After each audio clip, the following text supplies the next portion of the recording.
A biblical perspective on life, culture and current events. This is 2020 on Vision. Well, as I say, there seems to be a surprising return to liturgy and older forms of Christian expression. And sometimes we think of bells and smells and steeples. Well, maybe the pendulum is swinging on what some people think is authentic in their Christian worship. Well, Stephen McAlpine is an award-winning Christian author, pastor and national consultant for churches and Christian schools. He's back with us. Hey, Stephen, welcome back to 2020. Good to be with you, Neil. Hey, Steve, you have written an article this week. It's entitled Keith Green, Bill Hybels, and the Loss of Steeples and Bells. Give us your insights here. Obviously, you were a Keith Green fan, and, the good, the bad, and everything in between. Well, the first thing I'd say, I can write a good headline, right? Is that clickbait? Putting those three things together. I guess I wrote it on the basis of, because Keith Green was big in my day, even though he died already by the time I was really getting into his music, just the sincerity and intensity of it. But I remember a line from one of his songs, How Can They Live Without Jesus? And it said, how can they live without God's love? How can they feel it so at home down here? And then it says, he's not religion with steeples and bells or a salesman who will sell you the things you want to hear. And I thought, it's interesting, the steeples and bells has made a bit of a comeback since that baby boomer era, as if, and looking at the reasons behind that intrigued me. What is it about steeples and bells that people who are moving into Christianity, suddenly, a lot of them go, I want something a little bit older than maybe the new warehouse from the latest colours, if that makes sense, for church. We don't often think of Keith Green as being as radical today as perhaps he was back then, when perhaps people had a very church-oriented way that they had been raised, but he was calling for something that was different to the bells and the smells and the steeples, and yes. This is what you've been writing about. Yeah, look, I think he came into a period of great nominalism in America.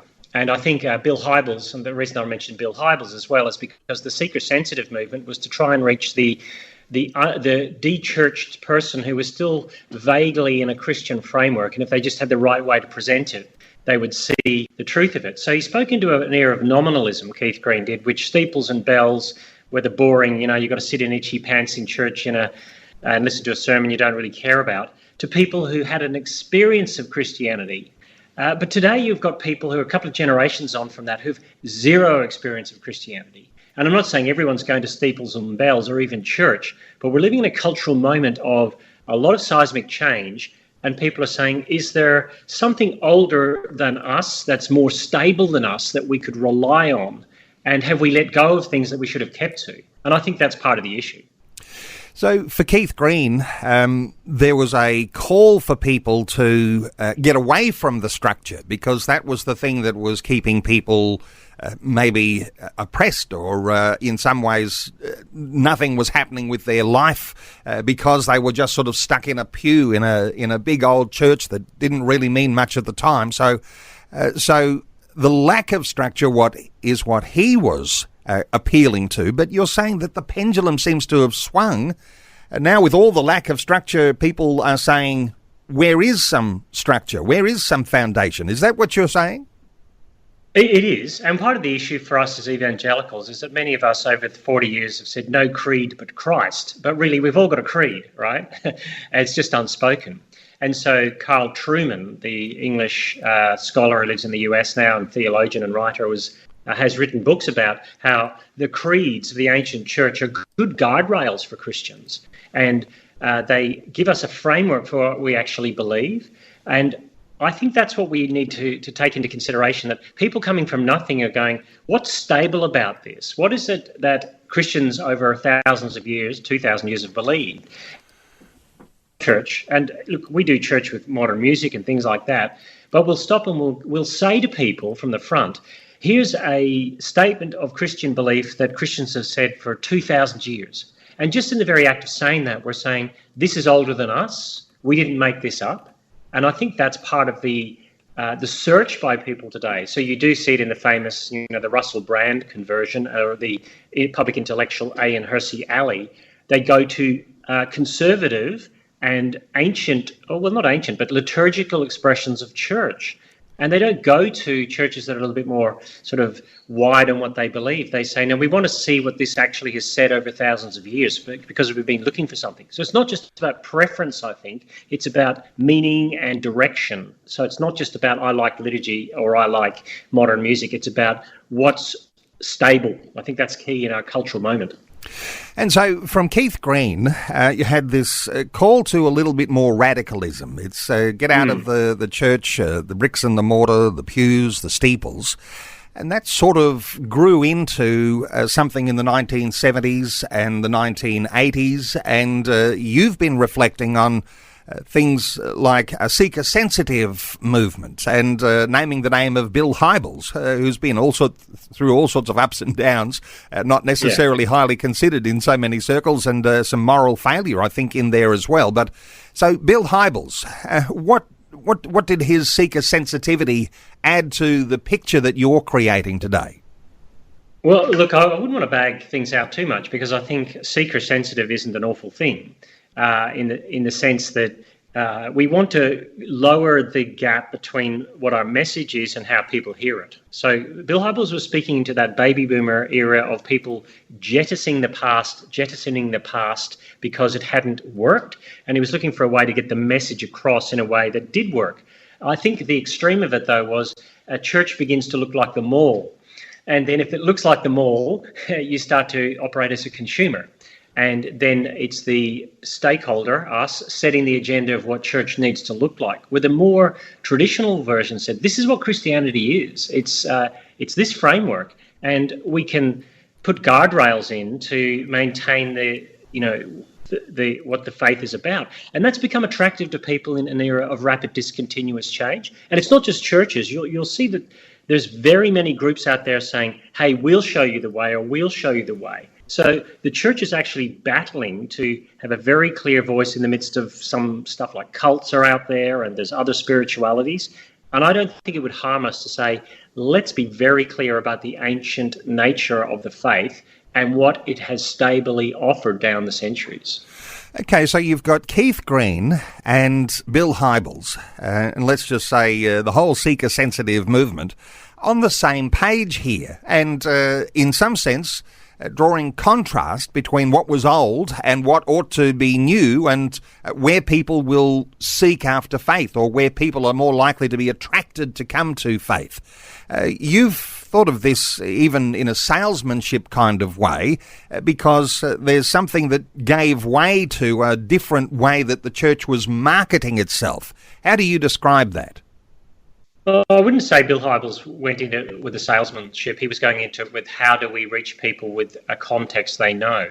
But I think what happens very quickly, you can become quite pragmatic and say, in order to get people in here, we will do this. But what then happens is that what you attract people with is what you attract them to.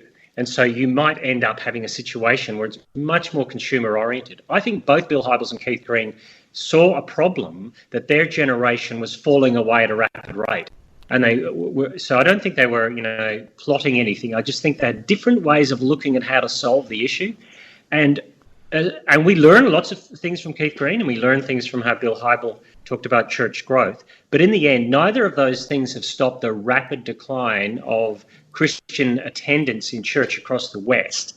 And it didn't matter what was thrown at them, those things didn't actually do it. Now, so I'm not saying another pragmatic steeples and bells will do it. I'm just saying that people who are coming to Christianity are saying, what was it about the ancient parts of Christianity that were so compelling and lasted so long? And I do think it was about the way it looked at the world very differently. It said, if you're going to be Christian, people today are going, if you're going to be Christian, you go full in. You've got to be a little bit weird in one sense.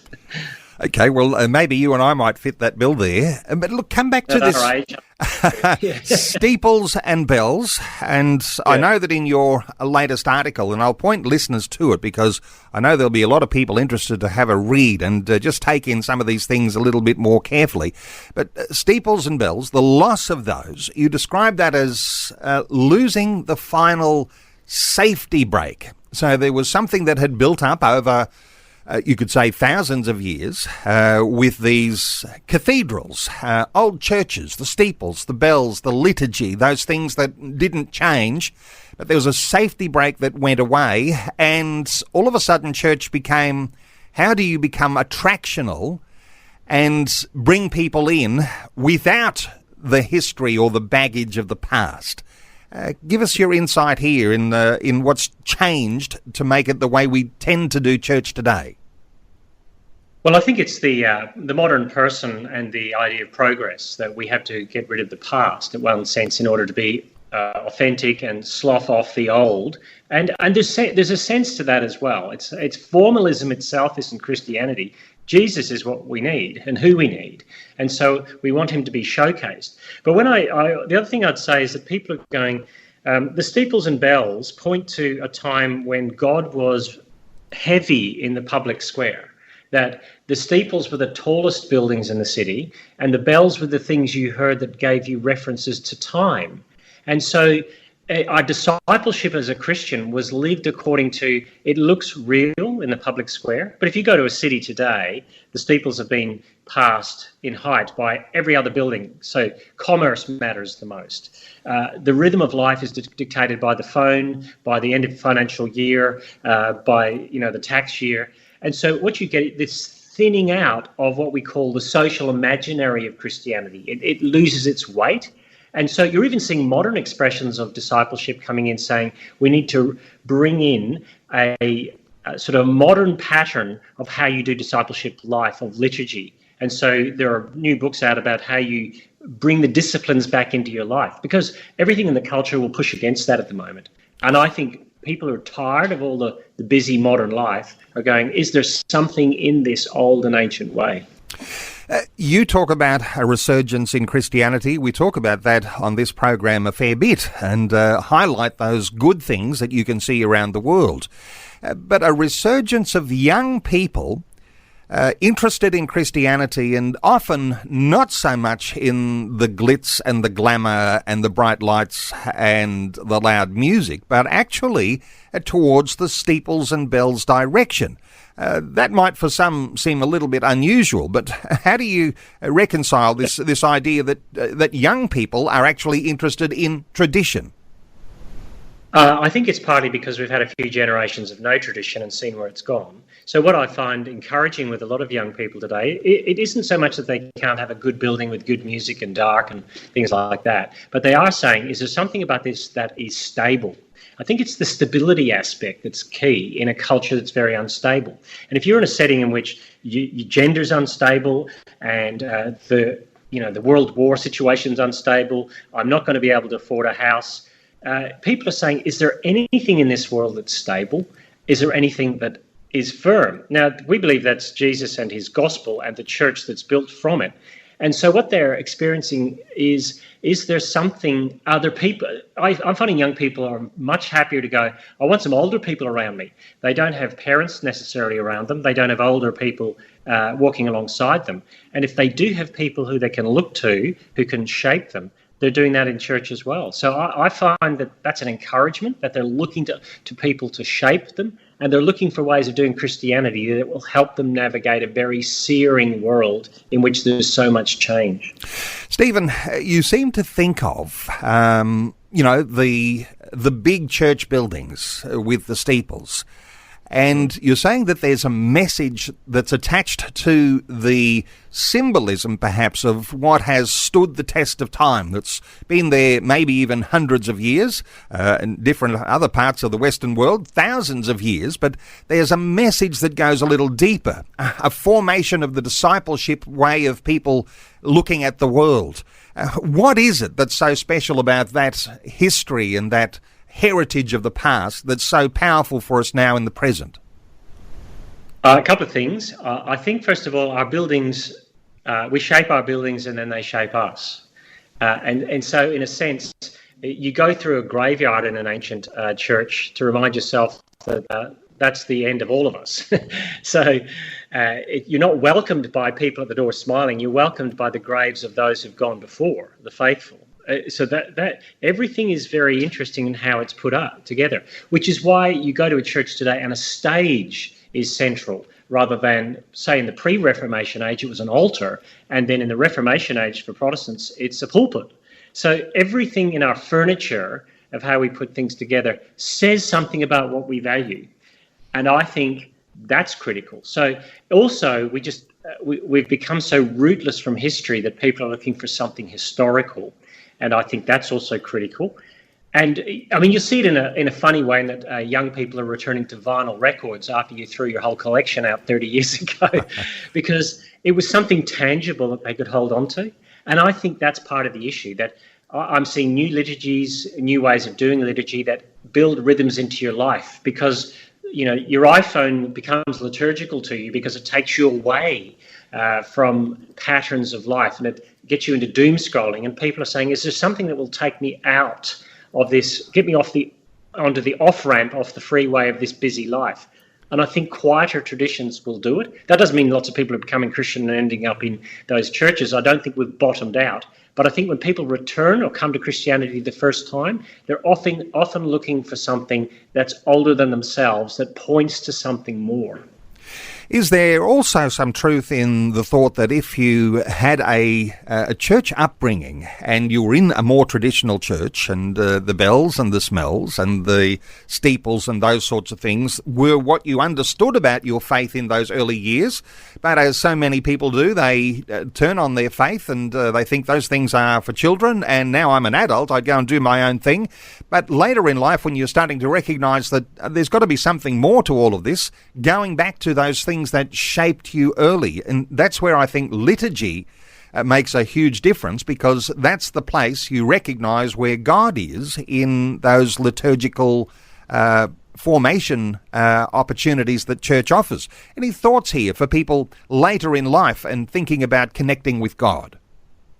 Yeah, well, Mark Twain said he left home at 16 because his father knew nothing, and he came back at the age of 21, and it was amazing to see how much his old man had learned in 5 years, right? So, and I guess that's part of it as well, is that you can go and try a lot of stuff, and people going, look, I've left all that behind, but when I have children, I'm going, what do I want them to be to be shaped by? What liturgy are they going to buy into? Because everything's liturgical. Everything is shaping you towards something. And you have to then put in place counter liturgical frameworks to, you know, stop the outpour of the world. Now, I think technology can work. So I've got, you know, things like on my phone, I've got the Heidelberg catechism, so I catechize myself on my phone. I do Instagram reels on John's Gospel, and I find young people like to tap into that. So I think technology works. But what I'm saying, it's not the form so much, it's the substance that we need. I don't want people to go to steeples and bells if they don't love Jesus, or it's not leading them to godly, holy lives. I want that to be something that shapes them. And if they end up in a warehouse, that's fine. But I don't want them to do steeples and bells in the middle of 19th century India at 11 a.m. in the morning when it's the hottest. You do church culturally in that context. So we made a few mistakes there, that it has to look like the form. Keith Green was saying we need to get back to the substance. That's what I think was critical, why he was so important as a singer. He's saying get back to the substance. But I don't think you need to jettison some of the forms, because they hold the substance in place.